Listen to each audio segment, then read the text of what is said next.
welcome everybody to the 30th episode of Aimless Ramblings. I can't believe I've made it this far. To deal with our auspicious 30th, we're going to deal with a reasonably large issue, and that's climate change. Specifically, though, adaption and mitigation. I'm going to chuck it off to Tim first to give us a quick rundown on why we're all going to die young. You're up, Tim. Thanks, Sam. So I think and I'll put these into the actual text box below the podcast after this, but a really good way to look at the risk that comes associated with climate change, and particularly the risk that comes associated with population growth, is to compare some hard data.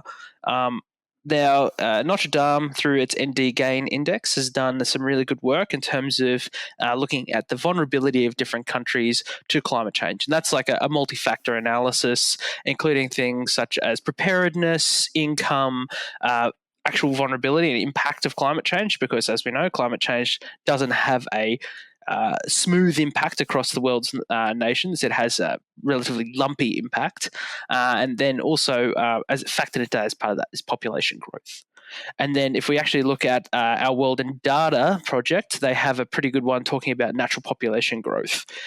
And what we see is that the countries that are most impacted by climate change are those that sort of exist in a belt along central sub-Saharan Africa, although Africa itself as a continent doesn't look very good or rosy from a sort of ND Gain Index perspective, all the way through sort of the Middle East, through South Asia and into Southeast Asia. And we see in all these areas a very high level of climate vulnerability, but also we see going through until at least the end of the century, pending some sort of, black swan event, like, I don't know, solar flare, gamma ray radiation or something, killing everybody, very large population growths in these areas. And this is part of a broader trend of population growth that we've seen since the Industrial Revolution, where a compressing of the doubling of the population, it only takes, it took so many millennia just to get to 1 billion people in the world,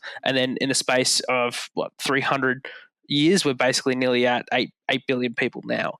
So it's getting pretty crowded from a human perspective on the planet, but increasingly we're seeing in those places where the density is highest and where the population growth is the highest, is the areas that are going to be most impacted by climate change. Now, the issue for us, I suppose, noting we are 3 Australians talking about this issue, is that sitting back in our armchair as rich Westerners, we're like, oh, it's such a terrible problem that we need to solve with this whole population growth, etc. And it's impact upon not only the people's quality of lives in these places, but also the impact upon the environment and their potential human suffering, which is compounded by increasing populations with decreasing access to arable land and resources. Of course, this comes across as particularly neo-colonialist and neo-imperialist when we're like, we need to dictate to the quote-unquote savages, how they should be living their lives, which understandably causes a fair bit of pushback in a lot of these countries, where population growth can be impacted on by a number of things, including, female emancipation or lack thereof, access to birth control, but also just traditionally subsistence-style agricultural societies where extra hands make for lighter work. So there's an economic incentive to have larger families. So looking at a pretty horrific problem set in terms of over the next 100 years, with increasing climatic risk and increasing populations in the areas most likely to be impacted by climate change. I suppose the question that I would pose to both of you, Sam and Simon, what should we be focusing on as wealthy countries? Like, we're talking about futureproofing, adaption and mitigation. Should we be helping these countries adapt? Or is it at a point where, we can help them adapt to a certain point, but we need to maybe be potentially looking at what are the flow-on effects for us from a security perspective, like destabilization of regional security, potentially massive waves of human migration unseen on a level hitherto in human history. And so I'll toss off first of all to Simon. I feel like the time where we could try and mitigate these issues was about 2 decades ago. That was when we could have tried to implement some mitigating things. I think quite literally the point of the sort of, as you eloquently put it, neo-colonialists is to sort of develop something so that we can actually deal with the ramifications of these actions. The train's rolling and it ain't stopping anytime soon. But we've got to sort of find a way to survive in the world that we have created. Obviously, it's not going to hurt if we try and, mitigate it becoming worse and trying to pull it back below that red line. But at the current moment, I think in relation to what the upper echelon of this crazy world we live in is to develop something that can allow for us to exist long enough to try and tame this horse as the nice old people that think we can live forever think. Anyway, Tim? Yeah, I suppose to take it to a completely different twist as well from an ethics perspective. There has been a lot of arguments talking about like the duty that we have to provide, financial support, help lower income countries adapt, help lower income countries have access to the resources they need to confront global climate change, but even things like access to, vaccines, the pandemic right now, COVID-19, there's like a lot of arguments about the inequitable distribution of vaccines. I suppose if we were to take another chart and look at global producers of CO2 emissions and to map that over the ND gain index, you'd probably actually find there's almost like an inverse relationship, although I know China is slightly more and India is slightly more vulnerable, not as vulnerable as, say, for instance, Chad or Somalia, but in terms of the climatic impact and the climate output from CO2 change.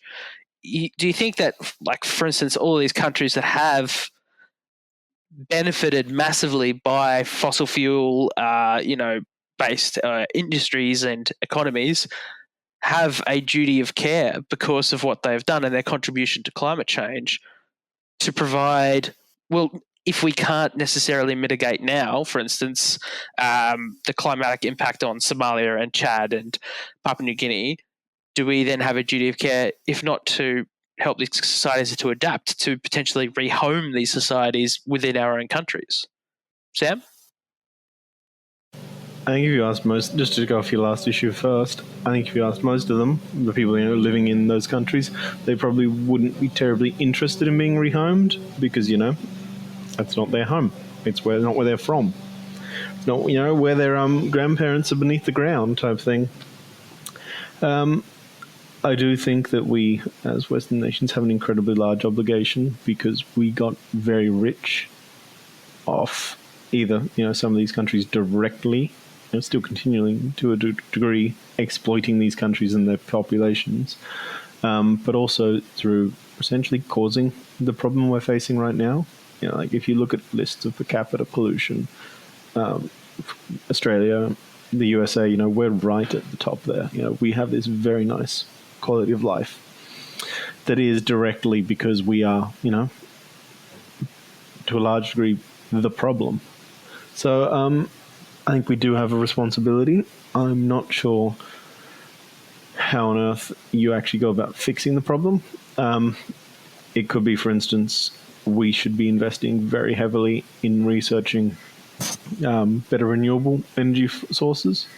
So, it could be more efficient solar powers, or even if it's something simpler like a coal power plant that has a carbon capture system built into it so that we can allow these countries to industrialize like we had the privilege of doing, but without the carbon impact, and obviously giving them those technologies so that they can. Because, it's very rich to try and dictate carbon emission targets for the world as such when, the world didn't make the problem. Yeah. Education for women, though, that's a big one, I think, really. Got to educate women. Open books, shut legs. That's the way, we save the planet. That's my rant. Thank you, Sam, for that enlightening analogy there. But I think you had something to talk about regarding carbon sinks, correct? Yeah. It is like simultaneously terrifying and optimistic. Oh, not optimistic, encouraging. So first and foremost, I'm going to chuck it out to you guys. Don't Google it, please. How many trees do you think are on the planet? Several trillion? Yeah, 3 trillion. Fuck you. Until recently, we guessed around about half a trillion to a trillion number of trees based off satellite ground cover surveys. But recently, they had a bunch of people going out and doing mapping of these forests to calculate the densities. And we think there's about 3 trillion trees on the planet currently. It's quite a few trees.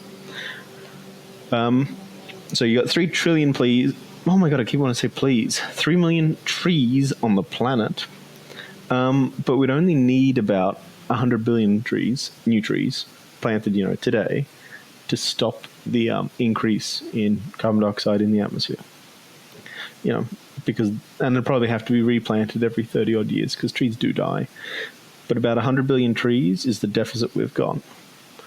And, when you've got a total coverage of 3 trillion and you only need 100 billion, I mean, that's not too bad. However, as always, nothing's fucking simple.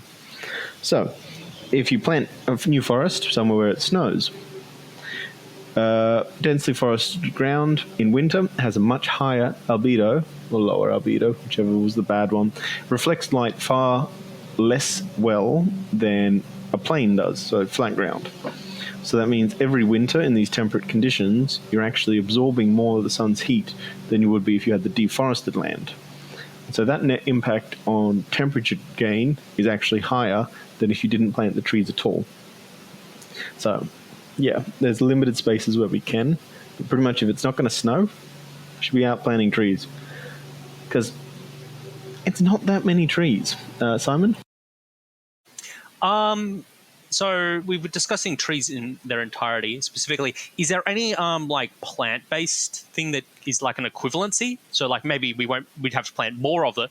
Just because I know there is this whole movement to sort of green top a lot of the urban like city centers in the respects that like you can sort of try and use that area that's already being used for urbanization as a sort of a alternate location to also have that sort of default, or does it have to specifically be wood-grown trees? Sam? So the shitty thing is, it pretty much has to be trees because so you have grasses or shrubs or herbs or whatever. They decompose very rapidly, whereas my house is wood. My house was built in 1910, so that's more than a century that all this wood is being captured. All that carbon, is being captured. However, like greenification of urban areas would have a mitigating impact because it would decrease the temperature absorption to a degree, and so that does help. But it's more about not just taking the carbon dioxide out of the air, but keeping it out. Tim?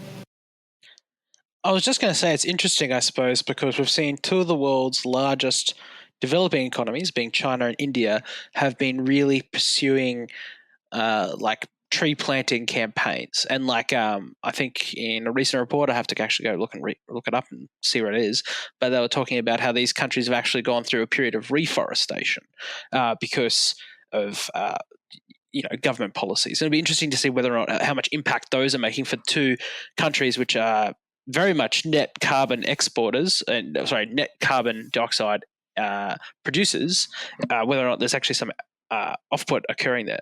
And also note as well, I suppose, is that climatic change, not just necessarily greenhouse gas emission, but things like desertification, aridification, clearing of land and replanting of trees is a pretty big issue. When you look at places like in the Sahel, they have really big issue where you've got the Sahara is continually increasing further and further south into traditionally agricultural or arable land, and this planting process, like they're trying to build what they're calling the Great Green Wall to try and stop the desert from moving further south. And I suppose something to ask you, Sam, is that in some cases, natural and man-made deforestation, like in the Sahara and the Sahel, they call it like the beating heart. Like with climatic change, areas which are arable and have large amounts of forestation changes over time with climatic change, and it sort of pumps species, etc., out further into Europe and other parts of the planet. Do you think that we can actually reverse some of these other factors besides just carbon emissions with tree planting? I think to a degree, yes. Just to touch on that Sahara thing you're talking about, one of the crushing things is when you've got arable land that then turns to desert, one of the big things released is carbon dioxide, because everything that's living in the soil dies. All your organic materials break down and are released, whereas like soil is one of our huge carbon sinks. So desertification is actually like a doubly bad thing. So one, we lose food, like land that is required to feed people. Two, we're actually increasing carbon outputs. Touching on to your China and India thing, we would be in a much worse situation if they hadn't pursued reforestation. We'd arguably be in a better position if they hadn't pursued deforestation in the first place, but that goes back to education, right? If people don't really understand what they're doing and the broader impacts, then that's life. Europe as well is undergoing like a massive reforestation program at the moment. Like in the last, I think, compared to 35 years ago, there are significantly more trees on the planet now. In large part because it's managed forestry. But even then, in managed forestry, about 30% of the carbon taken in is long-term stored, so that's still a positive. Tim? I was going to say, I suppose then, once again, Australia's a bit of a laggard because per capita, I think we're one of the worst deforesting nations on the planet, correct? If you look at Australia with anything to do with climate change or environmental policy, it's fucking abhorrent. And I think every single Australian should be incredibly ashamed that we continually elect officials that allow this to happen, because it is disgusting. Turns your stomach, will make you feel sick, disgusting. Especially because a lot of our land clearing is used for ruminant animals. So, it's a double fucking whammy. We rip down the things that pull the carbon dioxide out of the air to grow things, that put methane into the air. Great. Good solution there. But hey, I mean, if China, keeps doing the world a favor and embargoes all of our beef, then there'll be less of that. And so maybe, China will be the hero of the climate change revolution as such by banning all of our exports, because they're primarily polluting exports. But that's ranting. Another great carbon sink we've got as a potential is the ocean. So this is where it starts going from us undoing the shit we've done, so such reforestation or afforestation. They're both comparatively, I'm going to say, uncontroversial. There's not too many people that would be opposed to the thoughts of planting trees. However, we start shifting now towards us being far more active or aggressive, maybe, in our attempts for mitigation. So one is a thought that's out there is seeding the oceans with iron. So for each particle of, each molecule of iron you add, the numbers sit between 100,000 and 1 million molecules of carbon dioxide pulled out of the air. You have an algal bloom because there's really small amounts of iron in the ocean, like free iron. So huge algal bloom sucks in shit tons of carbon dioxide. Then you cut off your iron dosage. They all die. They sink to the bottom. They get embedded in the ocean floor where they're trapped. However, I'm not sure, and I'd like to chuck this one to you guys, I'm not sure whether or not we should be that active in our manipulation of the ecosystems and climates. Like when we do it accidentally, it seems to have quite bad instances. When we do it intentionally, it seems to have bad instances. Cane toads. So should we be considering, because of how bad things will be if we fail this, is it worth taking those risks? I'll chuck to Simon first. I just feel like it's just going to be a general leapfrog of, well, if we introduce this, then, and that goes and does that, and that'll have a ripple-on effect. That means that we have to intervene here, and then it'll just end up being that, like, the world is our petri dish.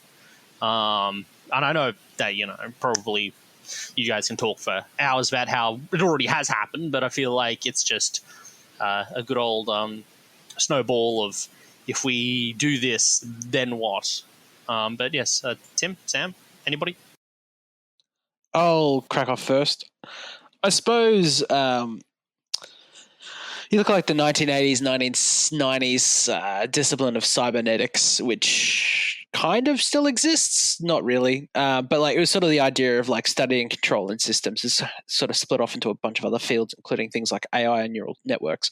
But like one of the big things you talk about in a system, and this is one of the things that fed into ecology, is that, because we don't have a complete understanding of the system and the framework, when we push on the system, it's going to have, a desire to right itself, much like a gyroscope, and push itself, back into a status of equilibrium. But inevitably, whatever impact we're going to put in is going to have unforeseen impacts as the system buckles and attempts to right itself. So, look, if we've already been putting a lot of pressure on the system in one direction, with fossil fuels and methane intensive agriculture, not exactly great for the environment. And in terms of great for the environment, I mean amenable to long-standing human existence, not necessarily like some sort of greeny, the wild of nature has been abolished by humanity. I would say that geohacking, which is what Sam's talking about, I think there's definitely a place for that in terms of like an emergency response, particularly if we start seeing systems unravel and spiral and go out of control. Although even at that stage, it may be too late. But it should be something that we cautiously approach and use the least intrusive methods to begin with, rather than the most intrusive off the bat. Sam? The term geohacking, Jesus, that's cringy. Sorry. It just reminds me of those Silicon Valley hackathon things, whatever.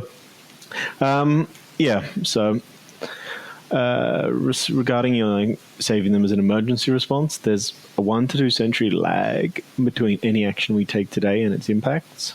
So, if we, all hit zero emissions today, we've still got like a century or so of warming to deal with. And so really, we have to reach zero, through, depending, who you talk to, but by essentially 2050. 2050 to 2060 is, broadly speaking, the time period by if we have failed to reach zero emissions by, and arguably, I think realistically, undone a lot of our current emissions.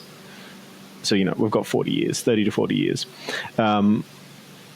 We kick off a climate catastrophe, like a real fucking bad one, because that's 2 degrees warming. And so that will be, life as we know is irreparably gone. So do we want to sit on our hands, I guess, because definitely if we start seeding the oceans, if we start even reforestation or afforestation, like aggressive afforestation, if we start albedo changing processes, they're going to have unintended consequences. So I guess, before we chuck to Simon, I'm just wondering, do we think it's worth it? Do we think taking a potential risk to avoid, because truth be told, we are not going to reach zero by 2050. Not a fucking chance. So, do we think these risks are worthwhile to avoid something we know is going to be really bad? Or should we, instead of working on mitigation, focus on adaption? I'll chuck to Tim first. Such a pessimist, Sam. Look, I am a big fan of, a stitch in time, and I would much rather that we be going through the process of mitigation now rather than trying to adapt, because as you've said, it's pretty dramatic what a 2-degree increase could cause.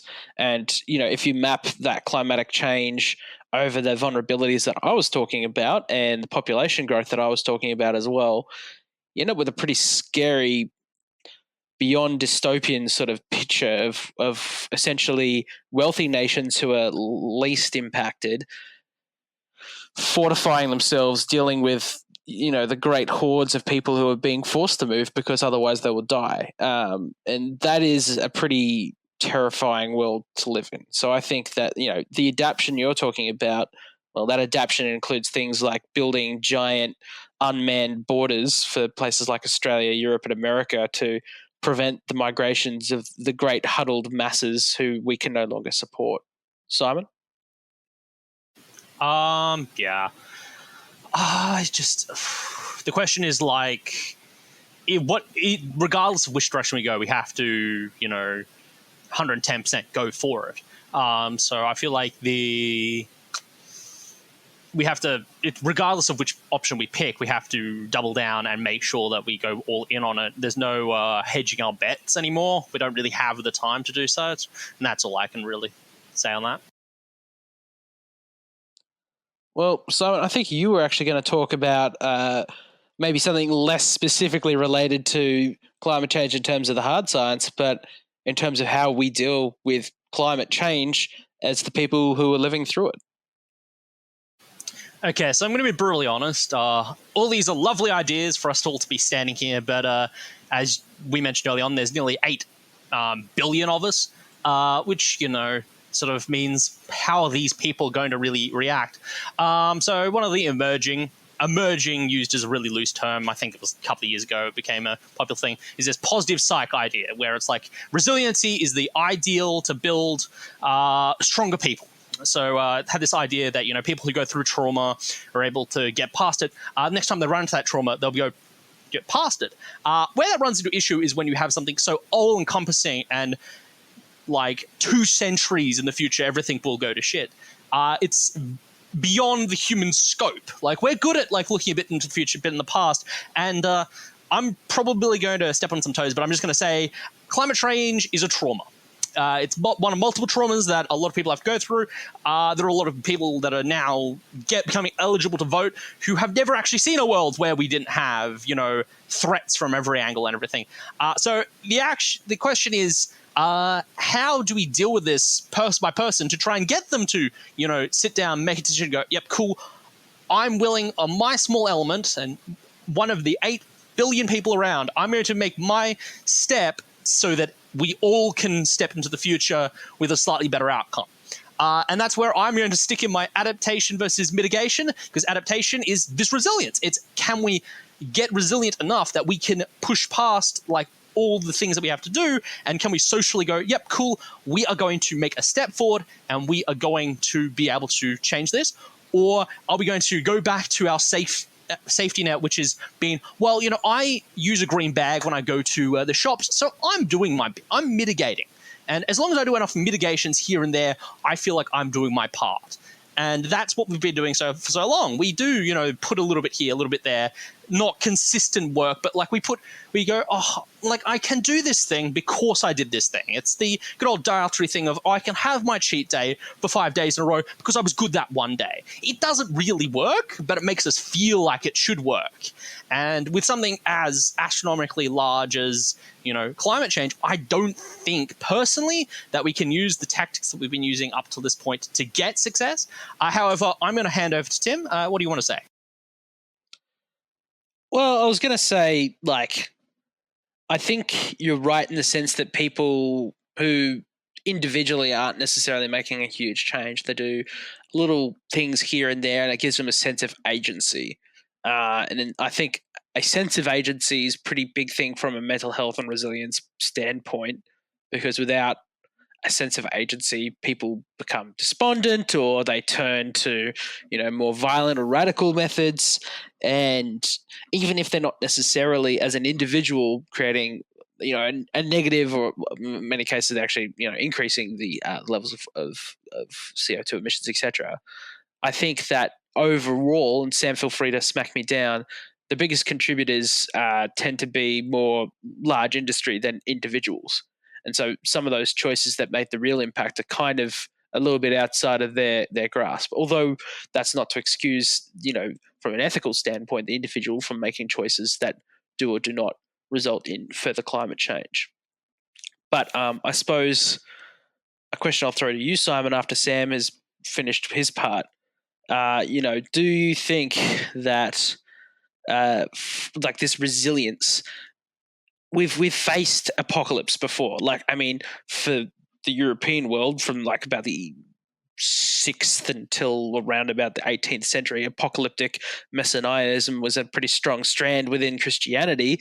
But also, like, in the 20th century, from like, the 50s until at least the 70s, 80s, we lived under the constant, pall of potential nuclear holocaust. And yet people were still able to, get on with their lives and be resilient. Do you think, what do you think has fundamentally changed? Is it just in terms of actually diagnosing people more effectively, so we actually understand the levels of psychological harm? Or do you think that society has fundamentally changed and facing another apocalyptic threat being, climate change, we're just buckling under the pressure? Sam first? So, yeah, individuals are the major source of pollution. Agreed. However, the industries that do pollute are things that consumers consume. Does that make sense?